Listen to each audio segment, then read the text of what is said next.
పొట్టి శ్రీరాములు నెల్లూరు జిల్లాలో కీలకమైనటువంటి పరిణామం చోటు చేసుకుంది.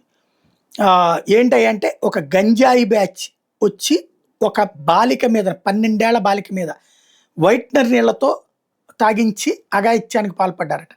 అమ్మాయి తీవ్ర అనారోగ్యం పాలై ఆసుపత్రిలో చికిత్స పొందుతూ చనిపోయింది. అయితే ఇప్పుడు సాక్షి ఏం రాస్తుందంటే ఈ కేసులో ఆ కేసును తారుమారు చేసే ప్రయత్నాలు చేస్తున్నారు.